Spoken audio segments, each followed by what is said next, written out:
Every war leaves behind more rubble and headlines. It leaves behind people. It leaves behind frightened, disillusioned, displaced individuals as Israeli jets strike deep into Iran, joined now by American bombers targeting nuclear facilities. The toll is no longer confined to missiles and megatons. The true reckoning will be human, in the form of a migration wave that may be just beginning. Turkey's President Erdogan has sounded the alarm. This war may unleash a migration crisis that will reverberate far beyond the Middle East, and we should take him seriously. The US-Israeli campaign against Iran's nuclear program, launched with dramatic precision under the Operation Midnight Hammer, is already devastating daily life in Iran, in Tehran. Economic systems are buckling, hospitals are collapsing. Tehran is a city of queues and blackouts, now empty streets. More than 585 people are dead. Iranian airspace is closed. Water shortages loom. The cyber attacks have paralyzed banks. Yet what's emerging is a quieter tragedy. Ordinary Iranians, electricians, cabinet makers, nurses are preparing to leave. And unlike past brain drains, this time it's not just students and dissidents, it's the working class, the skilled, the semi-skilled, leaving not for exile but for permanence, and they are not protesting, they are packing. Why are they leaving now?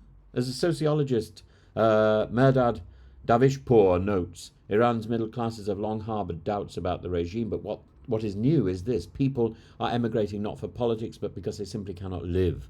The economy is terminal. The currency collapses faster than a truth in Tehran's press briefings. Jobs exist but wages don't stretch.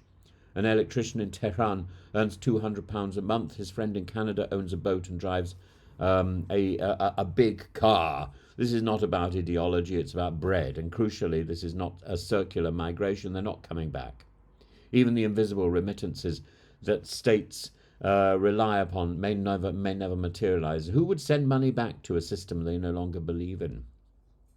Look at the global dominoes. Iran's neighbors are already bracing. Turkey, Armenia, Azerbaijan have increased patrols. At Kapikoy, border crossings are steady, not yet swarming, but appearances deceive. The real wave comes after the infrastructure collapse, when fuel shortages bite and Tehran's fear becomes starvation. Europe must also pay attention. Remember the Syrian civil war? It began with repression and escalated into displacement. Over 1 million Syrians came to Europe, and this could be worse. Iran has 90 million people, and the war has struck at its very core. If the regime fails or cracks further, we will be dealing with asylum seekers and demographic collapse. And unlike Syria, Iran has a large, skilled labour force, people who are employable, mobile and determined to flee. And they won't wait in refugee camps. They will head to Istanbul, then to Athens, then to Calais. What does this mean for us? Firstly, it's a test of moral consistency. If the West claims to be a friend of the Iranian people, a friend to the dissidents, the doctors, the persecuted minorities, it must prepare to welcome them. Secondly, it's a logistical reckoning. Europe isn't ready. The asylum systems are still staggering from past crises. We still haven't had that conversation about the 1951 Refugee Convention. We should have had it. That was the opportunity for Rishi Sunak. He buckled. Keir Starmer couldn't even be bothered to think about it. The public mood is fragile. Populists are circling. They're talking about small boats, breaking the gangs, the traffickers. This is bigger. This is bigger. The populists are circling, eager to blame the migrant wave before it even arrives. This will smash them. It's a reckoning. Thirdly, it's a reckoning about American hypocrisy. The same hypocrisy that launched bunker busters from Missouri now claims not to seek war. But war without occupation is not peace. War without strategy is not security. If the result of this precision strike is mass migration, then it's not even military victory, it's a humanitarian failure. We are witnessing the beginning of an exodus, not yet in numbers but in intent. People are leaving, and they're not looking back. There are a few people crossing the border in the other direction because they we will fight for Iran. Well, those are counted on the hand. There's a handful of people. If you're looking for the real numbers, they're leaving. They're leaving. One hand versus an entire body. In the West, we must not be caught unaware, morally, politically, or practically.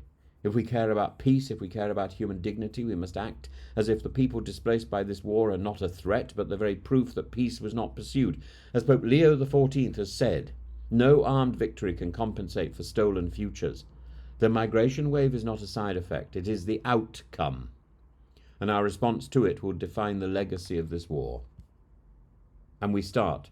We start on the back foot. Why? Because Rishi Sunak didn't do his job, because Keir Starmer couldn't be bothered, because Liz Truss didn't know what she was doing, because Boris Johnson had an opportunity and couldn't be bothered, and so on. We go all the way back to people who could not be bothered to look at the 1951 Refugee Convention, on which all of this is predicated. And we are wide open.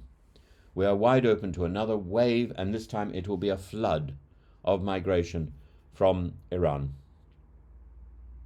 A flood of migration. This isn't about traffickers or what is it? Those people who arrange smugglers. This isn't about smugglers or traffickers. This is about people who are skilled, who need to move. And no amount of camps or the posturing of Yvette Cooper, no amount of the posturing of Priti Patel or Suella Braverman or Kemi Badenoch is going to stop this. Or indeed Farage. Huh.